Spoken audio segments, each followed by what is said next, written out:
ఎవరది? నేను హుజూర్.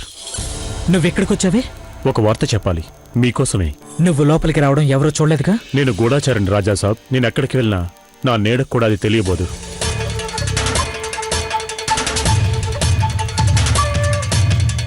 అవునా? స్వయంగా షెహన్షాయేనా? అవును హుజూర్. ఇక మీరేం చేస్తారు హుజూర్?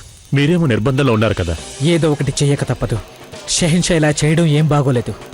ఈ మహల్ నుంచి బయటపడడం ఒక్కటే ఇప్పుడున్న మార్గం. ఎలా బయటపడతారు? బయట కాపలా చాలా గట్టిగా ఉంది. నువ్వు ఎవరికీ తెలియకుండా లోపలికి రాలేదా? నాకు ఈ మహల్లోని తెలియని దారంటూ ఏదీ లేదు. ఇక్కడి రహస్య మార్గాలన్నీ నాకు తెలుసు. నేను ఎలాగైనా తప్పించుకుంటాను. ఇక నువ్వు వెళ్ళు. నేను తెల్లవారుతూనే నేను కలుసుకుంటాను. చిత్తం హుజూర్.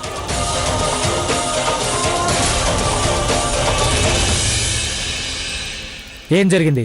అంతా సరిగానే ఉందిగా? ఉంది హుజూర్, కానీ మీరు ఎవరితోనో మాట్లాడుతున్నట్టుగా నాకు అనిపించింది. అది నిజమే. దీంతో మాట్లాడుతున్నాను. అప్రమత్తంగా ఉండడం అన్ని విధాల మంచిదే, కానీ మెలకుగానే ఉంటూ కలలు కనడం మంచిది కాదు. ప్రస్తుతం నా దగ్గర ఎవరూ లేరు. అదిగో నా నీడ తప్ప.